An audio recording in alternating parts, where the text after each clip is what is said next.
Hola internautas, bienvenidos a Unsolved. En el video de hoy les voy a comentar los crímenes y el caso de Nico Jenkins, un asesino en serie que se hizo muy viral por su aspecto físico y por haber dicho que había matado en nombre de un dios antiguo egipcio.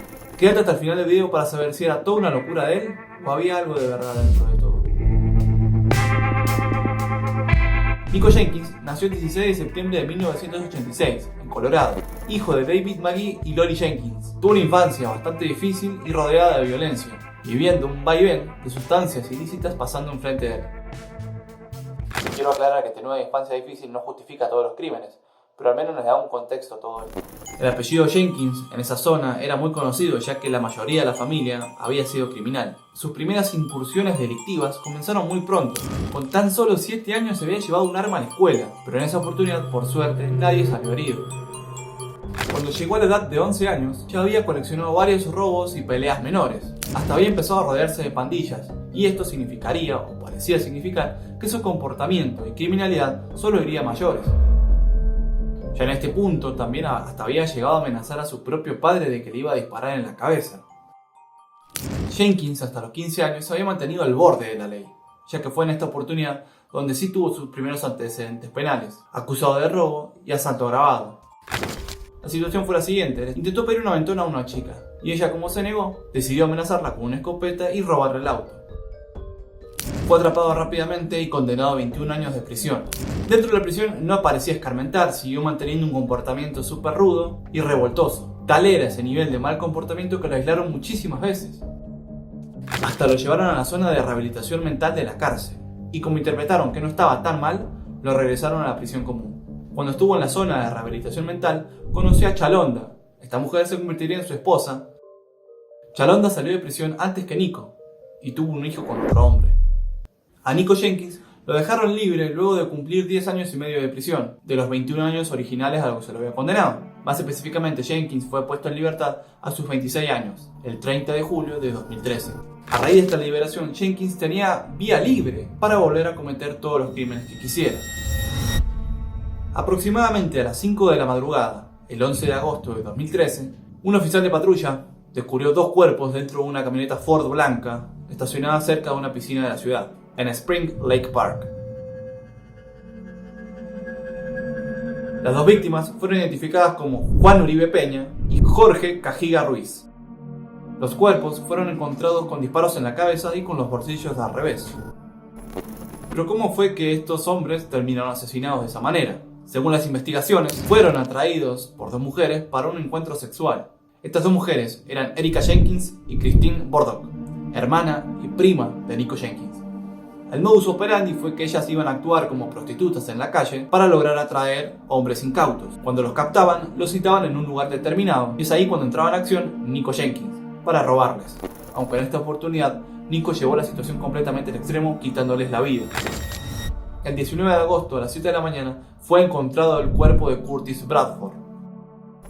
Fue encontrado fuera de un garage por un hombre que volvía a su turno nocturno en el trabajo. Cuando los investigadores llegaron al lugar, encontraron en el cuerpo de Curtis 2 heridas de bala en la espalda.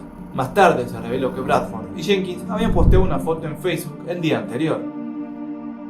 Curtis Bradford sería la única víctima familiar para Jenkins. Ellos se habían hecho muy amigos en la prisión. La cuarta y última víctima de Jenkins fue Andrea Kruger. Su cuerpo fue encontrado el 21 de agosto, pasadas las 2 de la madrugada, por un alguacil adjunto que respondía a una llamada de disparos. Al cuerpo lo encontraron tirado en la carretera con múltiples heridas de bala. Al parecer, Andrea Kruger había sido interceptada entre el camino de su trabajo y su casa. Las cámaras de vigilancia registran a Kruger saliendo a la 1:47 de su trabajo, cumpliendo su turno de camarera. Por eso sabemos que entre la 1:47 y 2:15 de la madrugada fue interceptada por Jenkins. A las 6:30 de la mañana, la camioneta de Kruger fue encontrada a 19 kilómetros de la zona del asesinato, dentro de un callejón. Durante esa semana, los investigadores determinaron que la camioneta había sido abandonada 2 horas y media luego de haberla asesinado. Intencionalmente o con mucha suerte, Jenkins, hasta su 4ª víctima, había estado eludiendo a las autoridades. Pero esta suerte se le acabaría el 30 de agosto de 2013, cuando por fin Jenkins fue arrestado. Pero curiosamente no fue por sospechas de los homicidios, sino por un cargo de amenazas terroristas. Pero para ese entonces, las sospechas y las pruebas habían estado aumentando con el tiempo. Los investigadores tenían registrada la imagen de una mujer asociada a Jenkins saliendo de una tienda de armas comprando las mismas municiones que se utilizaron en los homicidios de las 4 personas. Además, también tenían imágenes de tramos del recorrido que había hecho la camioneta de Krueger hasta ser abandonada. Finalmente, la noche del 3 de septiembre, Jenkins confesó los 4 asesinatos luego de una entrevista de 8 horas totalmente incoherente. Nico Jenkins confesó finalmente que los homicidios que cometió fueron en sacrificios en nombre del dios Apophis, un dios antiguo egipcio. Y en este punto es cuando el caso de Nico Jenkins empieza a tornarse un poco bizarro y de locura, aunque de todas maneras fue acusado de los 4 cargos de asesinato tras la confesión. Y con esta confesión de que todo lo que estaba haciendo era simplemente por proteger el reino de Apophis con brutalidad salvaje y animal, Nico Jenkins comenzó a hacer un show de toda su vida y de su juicio y de su estadía en la prisión. El 19 de febrero de 2014, Jenkins presentó una demanda federal solicitando $24.5 millones al estado de Nebraska por haberlo liberado injustamente solo cuando había cumplido 10 años de los 21 que le tocaba en prisión, afirmando que sus escuchas a Apophis habían sido completamente ignoradas en ese momento. En la presentación manuscrita que hizo de esta demanda, afirmó que permanecer en el régimen de aislamiento había aumentado su esquizofrenia. Llegó hasta acusar a los funcionarios penitenciarios de los 4 asesinatos. Jenkins decía que tenía muchos problemas mentales, esquizofrenia, bipolaridad y hasta un trastorno obsesivo compulsivo. Por esta razón es que el juez solicitó que fuese evaluado por un psiquiatra, concluyendo que Jenkins tenía un trastorno de personalidad antisocial y que el resto lo estaba fingiendo, así como síntomas psicóticos. Durante los meses previos a su juicio, Jenkins comenzó a transformar radicalmente su aspecto físico, llegando hasta el punto de cortarse con cuchillas la cara generando cicatrices y hasta intentar dibujarse un 666 en la frente.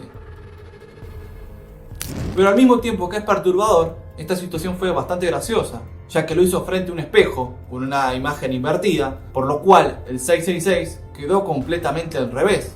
Pero por suerte para él, esas marcas quedaron como cicatrices ilegibles y hoy en día no tienen ningún sentido. En otro de los episodios del show de Nico Jenkins, este intentó cortarse el pene para que luciera como una serpiente. No se sabe si todo esto lo hacía justamente para hacer un show o simplemente para simular su locura. El chiste le salió bastante caro y tuvieron que hacerle 20 puntos de sutura. Entre otras de las payasadas que hacía en su estadía en la prisión, era tomarse su propia orina. La sentencia de la condena final de Jenkins se había retrasado, porque querían determinar si el proceso de muerte que estaba en su contra, él lo podría comprender, porque existían unos exámenes sobre su coeficiente intelectual que le daba 69, y para ser condenado a muerte debe tener un IQ de 70 en adelante. Después de ser declarado completamente competente, se inició el juicio en contra de él. Por petición propia, Jenkins se representó a él mismo dentro del juicio, aunque con la asesoría de distintos abogados. Durante todo el juicio, insistió que todos los actos que hizo fue bajo las órdenes de Apophis. Dentro del juicio también siguió su show, el cual incluía hablar en lenguas extrañas, reírse y hasta aullar, mientras los fiscales detallaban cómo habían sido los asesinatos y cómo habían sufrido sus víctimas. El 16 de abril de 2014, finalmente Nico Jenkins fue declarado culpable por el cargo de los 4 asesinatos. Therefore, this panel finds that the death penalty is appropriate, should be, and is hereby given for each of the 4 murders by the defendant.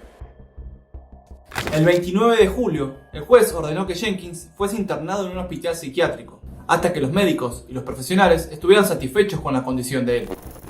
Pero al parecer los funcionarios del centro psiquiátrico se negaron rotundamente a alojar a Jenkins, ya que carecían de la seguridad necesaria para retenerlo, pero de todas maneras, los médicos accedieron a tratarlo dentro de la prisión. Ahora pasemos a comentar la seguidilla de condenas que hubo contra la familia de Jenkins. ¿Recordás a su prima Christine Bordock, la que se hizo pasar como prostituta en el primer crimen de Jenkins? Ella inculpó a toda su familia para reducir su pena completa a solo 20 años. A partir de este momento, toda la familia fue condenada. El tío de Nico Jenkins, Warren Levering, fue condenado a 40 años en prisión. La madre de Nico, Lori Jenkins, fue condenada a 10. A su hermana Erika Jenkins fue condenada a entre 60 y 100 años de prisión. Y esta condena final a Erika Jenkins fue muy grande porque se descubrió que ella estaba muy implicada en el segundo crimen de Nico. Nico Jenkins finalmente fue condenado a pena de muerte en mayo de 2017. A su vez, le sumaron 450 años de prisión por los cargos asociados a las armas que estaban vinculadas a los asesinatos. El 20 de abril de 2020, Nico Jenkins quiso presentar una apelación a su condena, la cual la corte negó por completo. Y hasta acá el caso del video de hoy. Personalmente me parece un caso bastante bizarro y de locura, pero al mismo tiempo me produce un poco de enojo, ya que Jenkins solamente estaba intentando disfrazar toda su psicopatía detrás de una locura ficticia, con el objetivo de reducir su condena a tales atroces asesinatos. Si te gustó nuestro canal y nuestro video, considera de verdad suscribirte, dale me gusta y comentar cualquier cosa relacionada con el caso que sepas o algún otro caso que te gustaría saber. Sin nada más que decir, chau chau.